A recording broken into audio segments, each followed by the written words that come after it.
This is the Adoptive Mom Podcast. Adoption may look different for each family, but we need solidarity from other crazy people who took this leap. And that is what we do here. We encourage, we build up, we share the wins and losses. We lean on each other, and we get through this together. Thanks for joining us.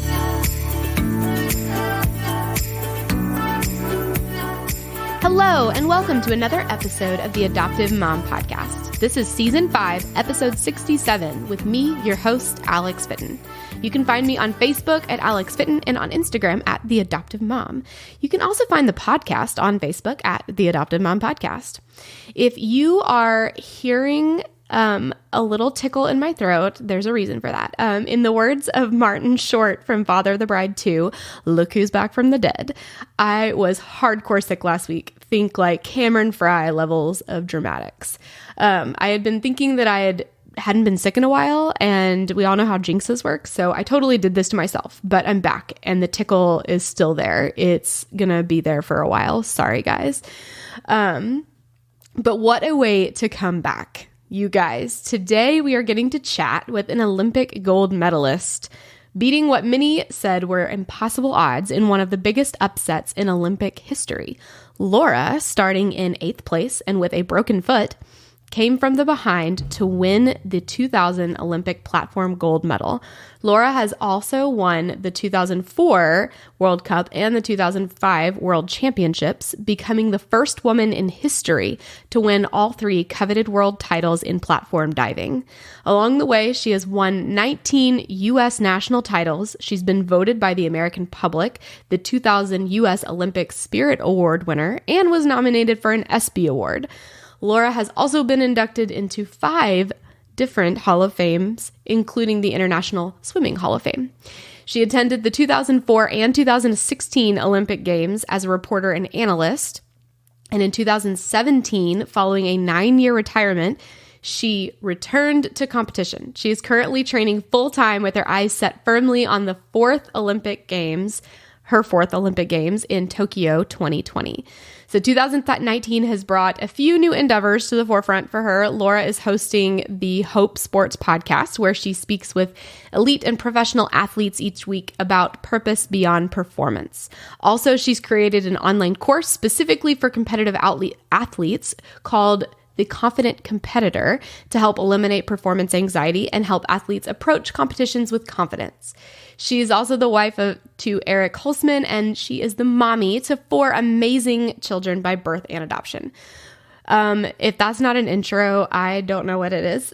But before we go talk to Laura, I want to remind you guys about the Patreon community. If you're not in this club, you're missing out on premium content, y'all. Starting at just $5 a month, you're getting a second weekly show where we deep dive on topics and expand on things we go through as the adoption community. And you're getting a 5-day Bible study guide to go along with the week's episodes. The higher tiers include free gifts as well. So miss out no longer, friends. Head to the Adoptive Mom Podcast/community, adoptivemompodcast.com/community, and hit that Patreon button to get started and join the inner circle. On that note, I want to thank the executive producer for this episode, Brittany Taylor. Your contributions to AMP made this episode and many others possible, so thanks, Brittany. All right, guys, let's jump in.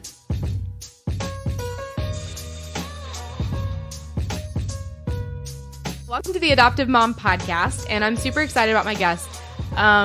She's kind of a big deal. And I say that because she has like gold medals. That's a really big deal. So with all that said, I mean, am I making you nervous? I'm sure now I'm like setting this huge bar, but welcome to the show, Laura. How are you doing?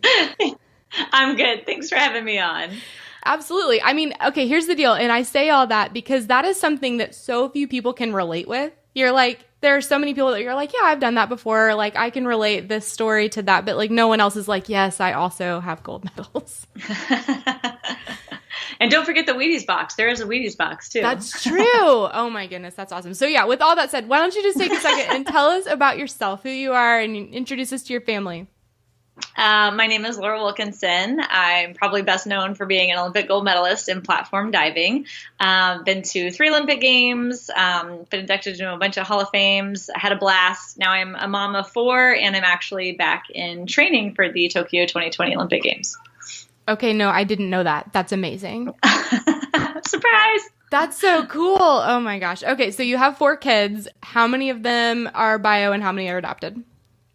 2 bio, 2 adopted. Okay, us too. That's the way nice. to do it. You get your 2 out of the way and you're like, okay, now we can do the other 2.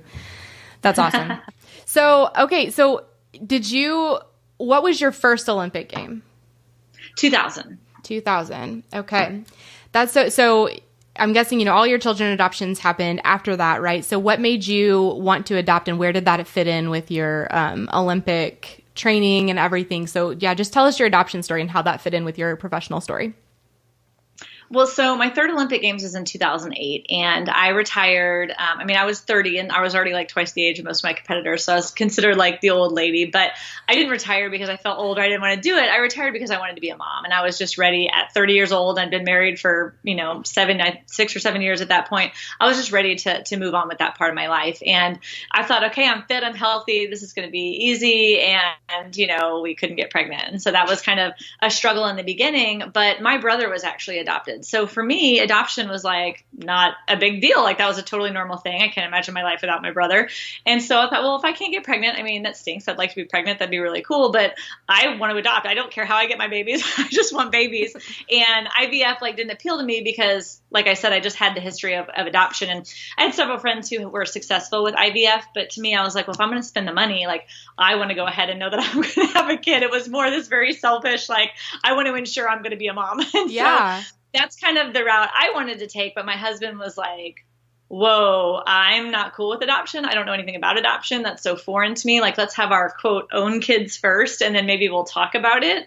But I'm over here going, we're not having our own kids. This isn't happening. I don't know what else to do. And this sounds like a great plan to me. And he was just not on board at all. And so there was a period of time where I thought, okay, well, now I've retired from the one thing I love doing. And the only other thing that I want to be, a mom, I may not be able to be. And it was a really tough struggle. And I kind of went through a whole summer of grieving. I just remember thinking God, how can this be your plan for my life? The only other thing I've wanted to do is to be a mom. And now you're telling me maybe that's not what you want from me. And I wasn't okay with that if that wasn't his plan for my life, which meant I wasn't okay with him or his plan for me, that he wasn't enough. And I really struggled with that and kind of grieved through that. And he kind of kept me stuck in 2 Corinthians 12, when Paul talks about getting the thorn removed, he's pleading with God, please remove this thorn. And God says, but my grace is sufficient for you. My power is made perfect in weakness. And I was like, no, I'm not okay with that. I got stuck there. It's not sufficient. This is not okay. It's not my plan. It's not what I want.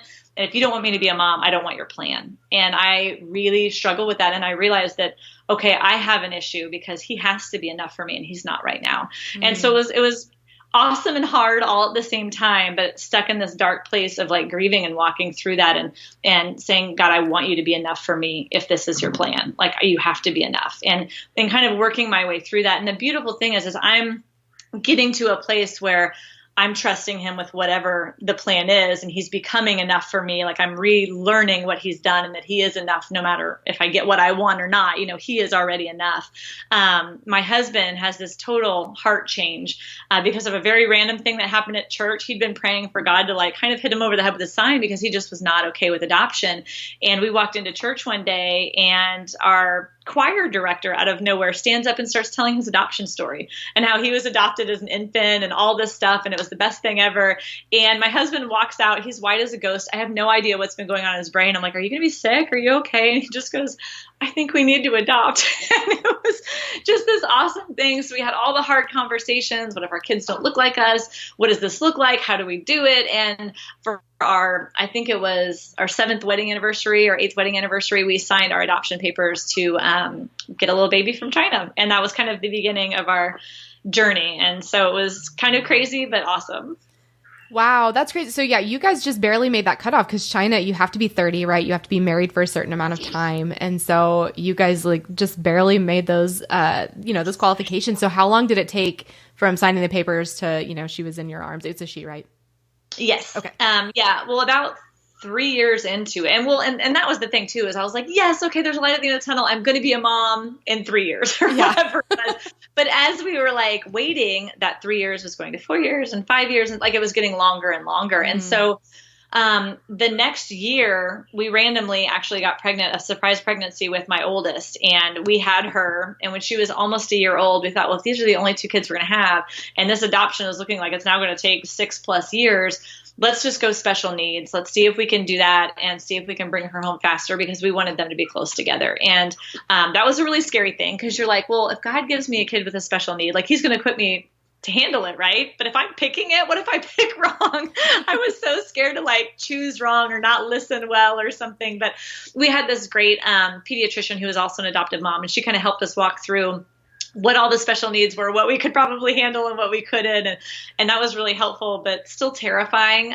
But we actually got matched within that first month, and we ended up there 3 months after that picking her up, which went so much faster than we thought. Yeah. And so our girls are only 6 months and a day apart. And that's been crazy and awesome all at the same time. Wow. Yeah. So you have the pseudo twins. So many adoptive families have the pseudo twins, including us. I love those stories. It's so fun because you get to see that nature versus nurture bond. And you're like, man, twinship does not have to be biology. And I love it. It's so fun. Yeah. Okay. So then after that, you have two more. How did all that happen? Well, so probably about 6 months after we brought Zoe home from China. So I guess Arela had just turned, what was Arela? 2, and yeah, Zoe was like a year and a half, and we're like, oh my goodness, this is like the best thing ever. Like we want more kids, we want to adopt again. And so we started the process for Ethiopia, because that was something, when we knew the wait was long with China, we were actually already looking at Ethiopia, because you can do the concurrent adoptions, but then we had the surprise pregnancy, so we stopped that. So we kind of went back and started the Ethiopia adoption, and 3 days after that, we found out I was pregnant with my son. And so we're like, okay, we're gonna have 4 kids, how about that? But her adoption took 5 years, and that was insane. And the prime minister shut down international adoption partway through, and so there was a lot of ups and downs to her adoption as well. So yeah, it was kind of a crazy roller coaster. Yeah, no, I interviewed another Ethiopian mom for the podcast, and it's closed right now currently as we were recording this, and she has like 4 kids in Ethiopia waiting for it to open up again for them to be able to adopt them. It seems like it closes a lot, just kind of back and forth. But man, what did that do to you just in that wait? It was really hard.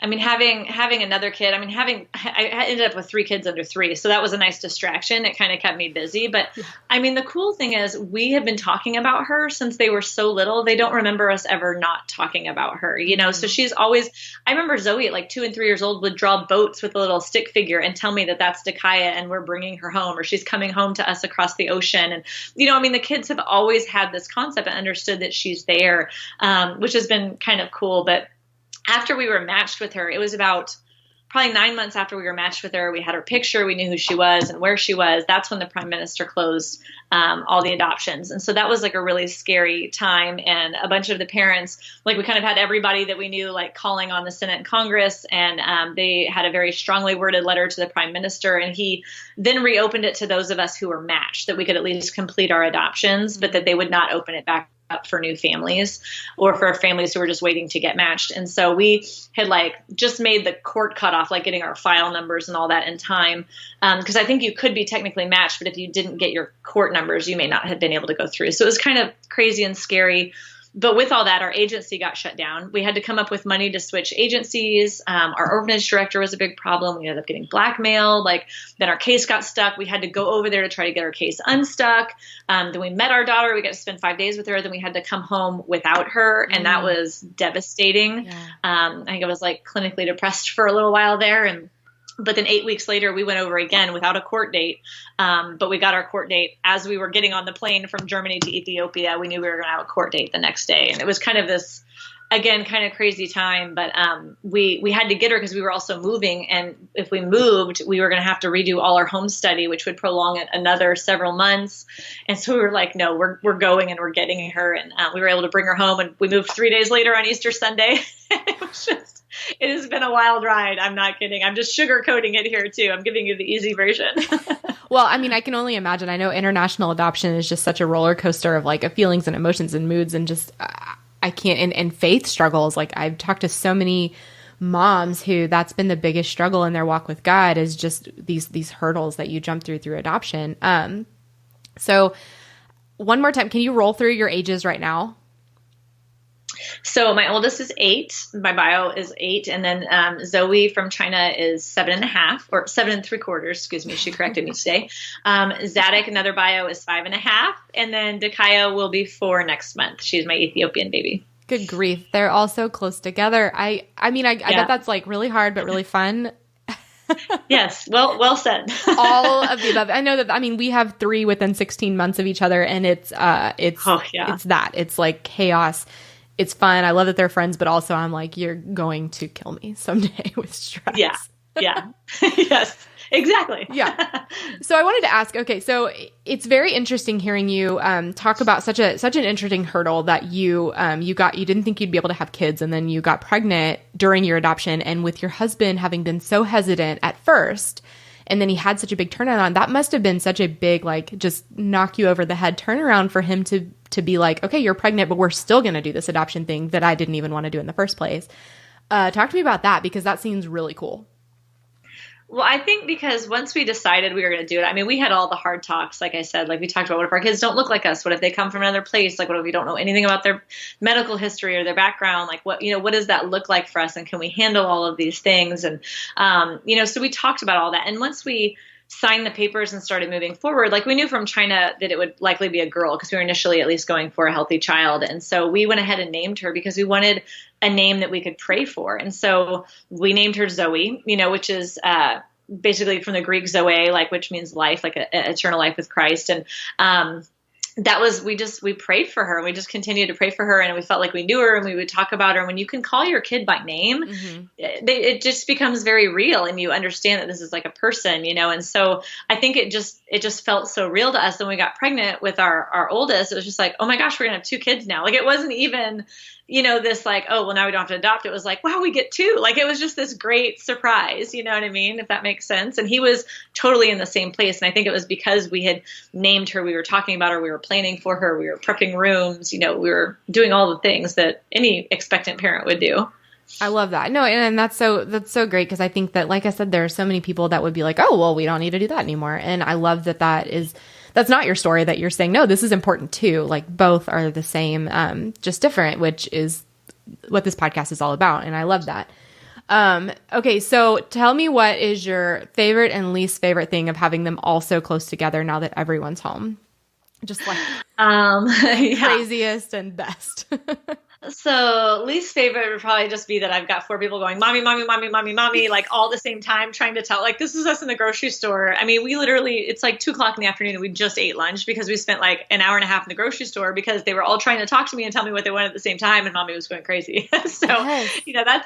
That's probably my least favorite, is it's just draining when they all need something at the same time, because they're still all kind of little.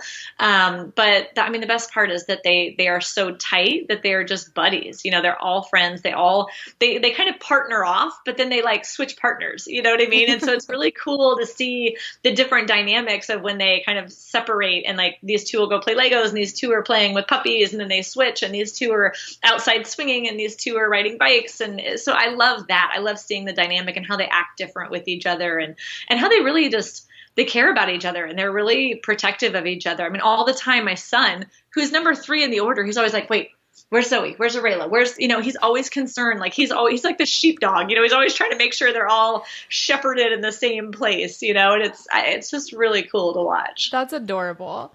And I was going to ask, actually, like, he's the only boy. Does he feel singled out? But it sounds like he just kind of dives right in with all of them. He's pretty good. And my husband can commiserate, because he has 3 sisters also. So he understands. Yeah. Oh, I love that. So how are they with the adoption thing? Do they, obviously they're very used to 2 of them looking different and from each other. Do they even notice that? Do they see that? Do they have questions? How do they treat the adoption thing? It's been really interesting because, I mean, Zoe and Dakaya have very different personalities. I mean, Dakaya's still little. She's not quite 4 yet, but Zoe started asking questions really young. But I think it was because I was pregnant with Zadok. And so she was like 2 and I had a baby in my belly, and so she was asking a lot of questions about that. And like, well, how come I don't? Because she would see pictures of Arayla when she was in my tummy and baby pictures of her. And there were none of Zoe until she was about a year old. And so she just didn't understand that. And so would have to explain to her, you were born in another mommy's tummy, but we got to China as fast as we could to bring you home. Like, you were born in my heart. Like, because and we had that one time. I mean, they were like 2.5, and I remember Arayla making some remark saying, well, I was born in mommy's tummy and you weren't. Like, it was totally one of those, and I was floored and I heard it.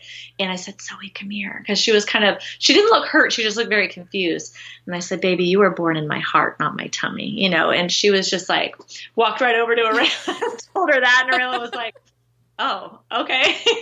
So it was just kind of cool to like arm her in a different way. But then we started explaining, and we would pull out her very special photos from China. And, like, she may not have been a baby in all those pictures, but we had all of these special pictures of just us with her in China. And so that became like her baby book. And so then she kind of really took hold of that. But every once in a while, she just gets very sad and like solemn and just says she misses China, or she doesn't understand why her mommy would give her up, but she always asks it's out of nowhere. It'll be like from the back of the car when we're driving, and it's always like the hardest possible moment to discuss it, but that's like when it just seems to hit her, is she's just thinking.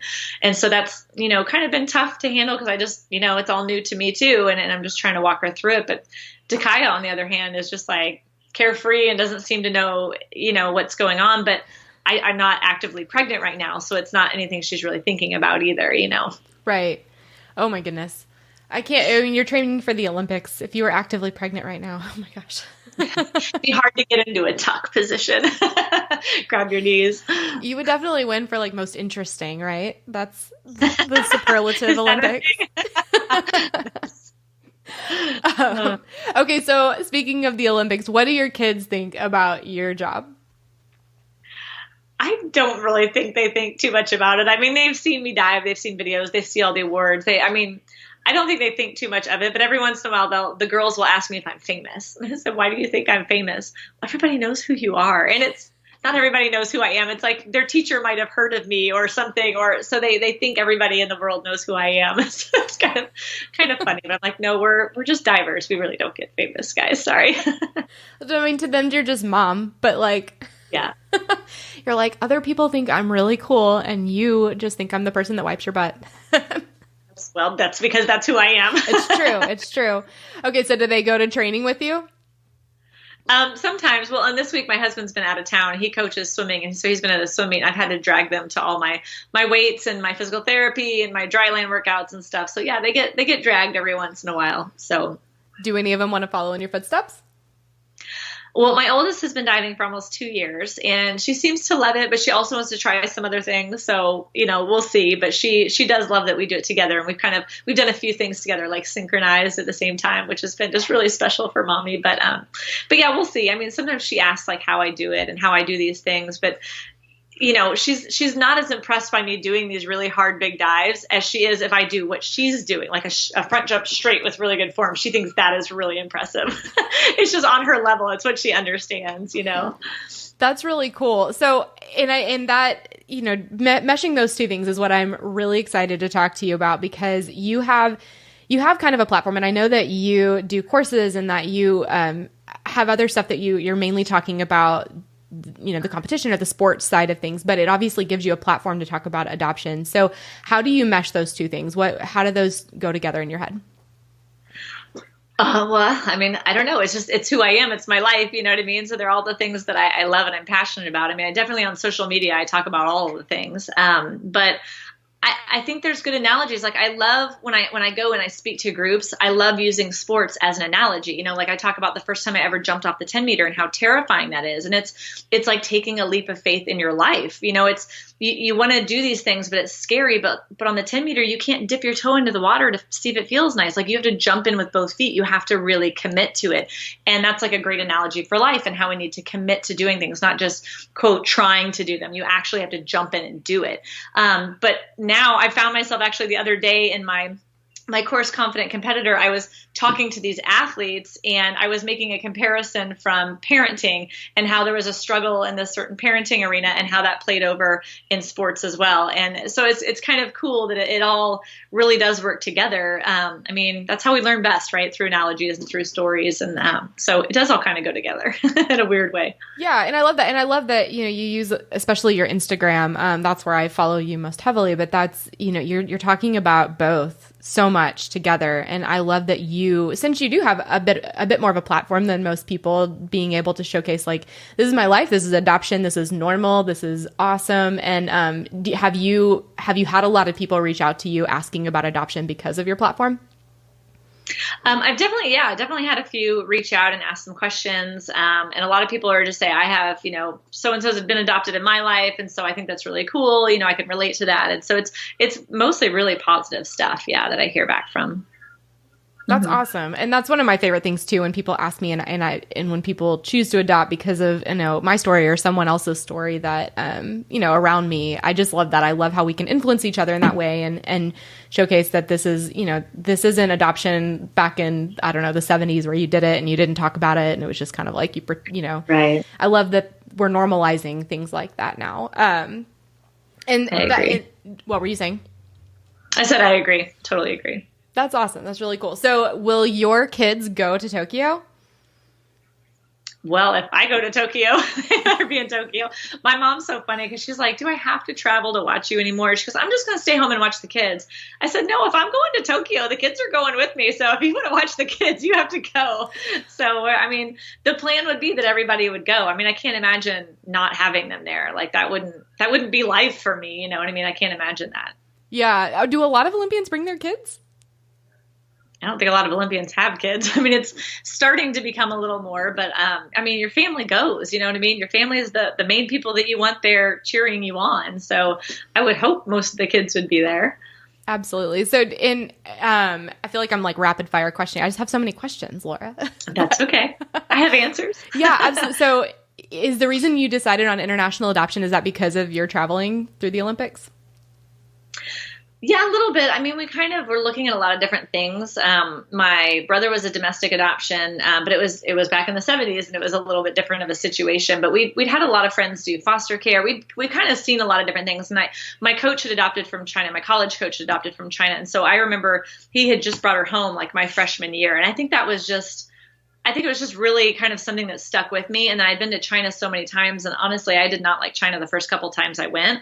But then we had some friends that moved there and lived there, and they explained the culture to me. And then the next few times I went, I liked it so much better because I understood and things didn't bother me the same way they used to. And we kind of fell in love with it. And since my coach had such a good process, that was like the first place I wanted to go. And my husband agreed. He goes, it just feels right. It just feels right. So that's kind of where we started there.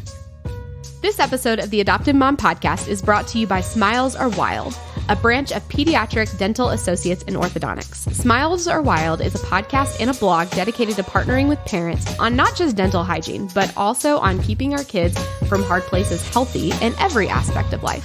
One of my favorite recent blog posts of theirs was on partnering with your child's teacher to ensure our kids have the best opportunities possible.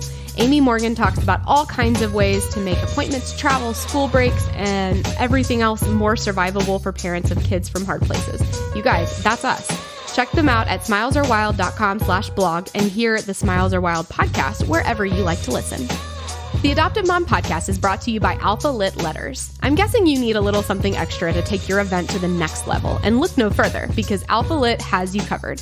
Their marquee letters add that amazing finishing touch to any party or event. I used them for my launch party a few weeks ago, and I'm telling y'all, they made all the difference. You can go see how I use them on my Instagram at The Adoptive Mom, and you can find a location near you. And you guys, they're opening new locations constantly at alphalitletters.com. Awesome. Okay, so what do you wish you had known at the beginning of this journey? Honestly, I think we were good. I think sometimes you just have to figure things out along the way. And we had a lot of great role models, parenting role models in our lives. And I think that was very helpful. But I think there's just some things you have to learn on the way. And so if I had known any more, we may have run the other direction. So I think it was perfect just the way it was. That's awesome. Well, and my next question is always, what do you wish you had done differently? And I guess that's really post-adoption, but it sounds like you are pretty happy with how things went. Or do you have something that you wish you had done differently? Well, I mean, you always wish you didn't make some mistakes parenting. Like, Zoe had some issues when we first came home, and like we didn't always know the best way to handle them. And so, I mean, I think there's a few times we just got really frustrated and probably didn't handle it well. But I don't know that we really would have done anything different, but I think we were just frustrated in our minds, you know what I mean? And like not thinking it through right. But I don't know that we would have physically or verbally done anything different. But we got very frustrated very easily. And I don't think we would have. Going back now as an experienced parent, I don't think I'd get as frustrated, Yeah, I mean, that attachment stuff is really hard. And I hear so many international adoptive moms just talking about how different attachment can be depending on ages and situations and countries that you adopt from. And so how old were each of your girls when you adopted them? Well, so Zoe was 1. She was right at 1, and Dakaya was 2.5. But at the same time, I was a pretty new parent when we brought Zoe home because our other daughter was only 18 months old. So I didn't have a lot of experience. You know what I mean? Like now, it's totally different. You give me a baby, I know exactly what to do, and it doesn't stress me out like it used to. It used to really stress me out. So I think that's just parenting. That's just learning parenting too. Yeah. Did you have to do the cocooning thing with both of them, or was Zoe too young to really need that?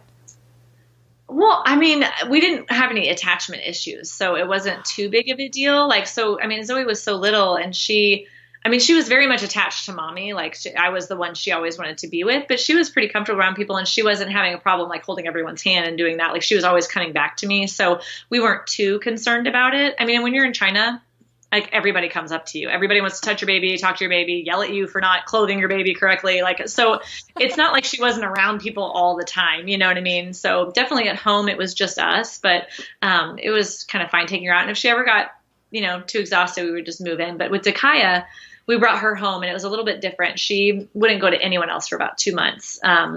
She was terrified of men. She was terrified of animals.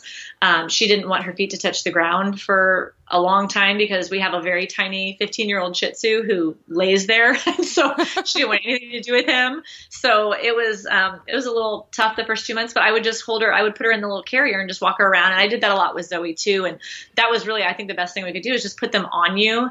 And then even if they're upset, at least they're on you and they're getting what they need and they know they're safe. And I think that helped a lot both times. So I love my Ergo to my deathbed. Like that was probably my favorite parenting tool, especially with 2 adoptive kids. So, and at 2.5, like Dakaya was not too old for that thing. Like she needed that. And it was super helpful for her. And that's great advice. Cause I think that so many, especially cocooning can seem so daunting to people because you're like literally everything I have to do. And just little hacks or helpful tips like that are great. So, invest in a baby carrier. Well, and the problem too, and this is just kids in general probably also, but like as Dakaya finally got more comfortable and we're like introducing her to our friends, it's okay, this is mommy's friend, you can say hi to them. Then all of a sudden she's running up to complete strangers we don't know at like the pool and hugging people. And we're like, oh my gosh, okay, now you've swung the other direction. Like, oh my, yeah. So it was like from one extreme to the other. And then we're like, okay, well now we need to teach her stranger danger. We're trying to get her to like people. Now we're trying to get her to not like people. And so it's just, it probably took a good 4 or 5 months to kind of get that balanced out a little bit. I feel like, oh my God, I have one of those too. And he knows no personal space boundaries. And I'm constantly like, I'm sorry. He's going to hug you. Yeah. Yes. He's very loving. Oh yeah. Oh, anyway. Okay. My next 2 questions, they kind of go together. So I'll ask them together. I always ask, what is the best and worst way that your tribe supported you through your adoptions? Well, I mean, the best way was like when people just brought meals and just like didn't really ask, just brought stuff over or just said, hey, I can watch the other 2 if you guys need to go out or if they were just kind of there when we needed them. I don't know if there was like a worst way. I don't know.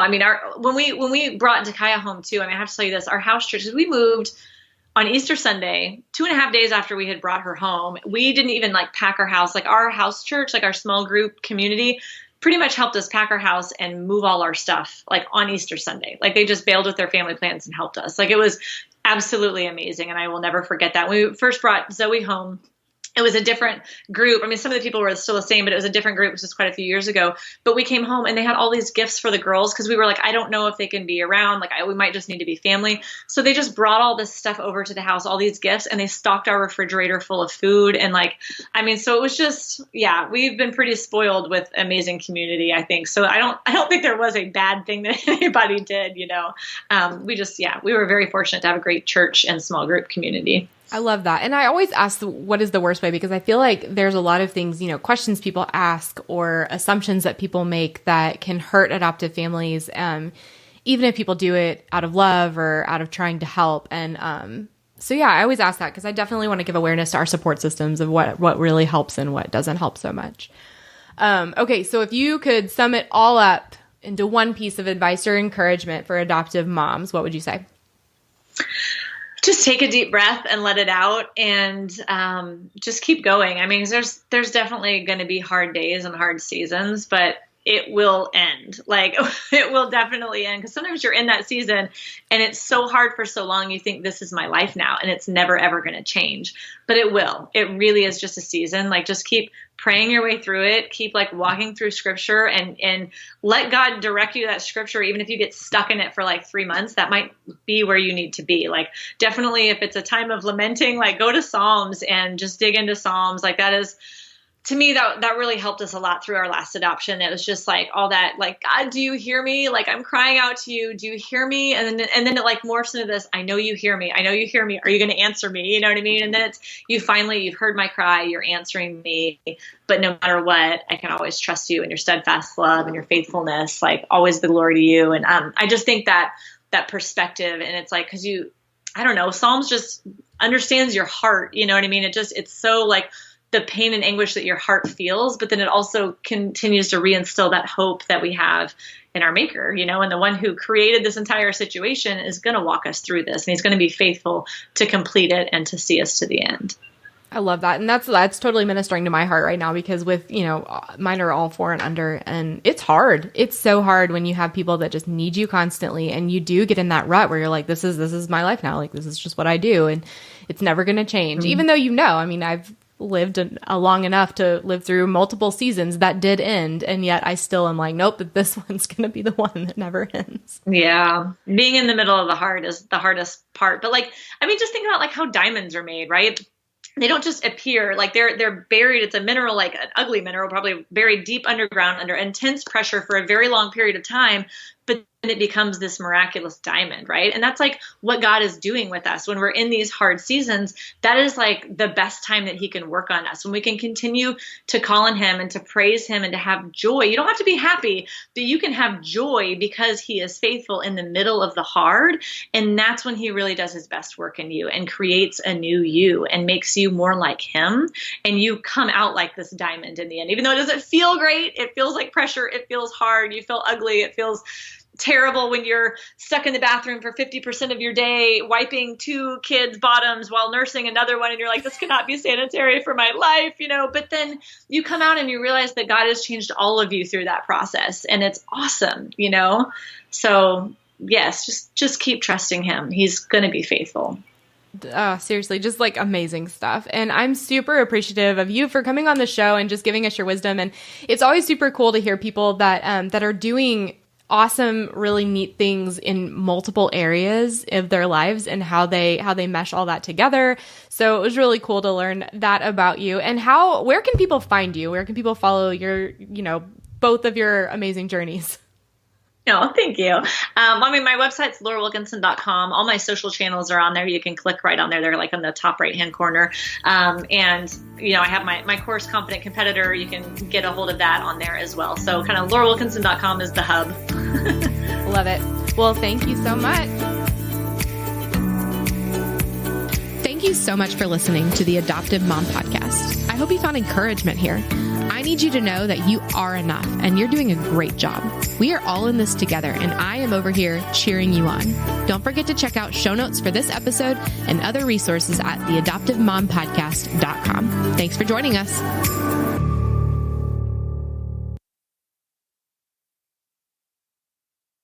Okay, you ready for the rapid fire round, Laura? Definitely. Okay. if you had to marry a Disney villain, which one would you marry?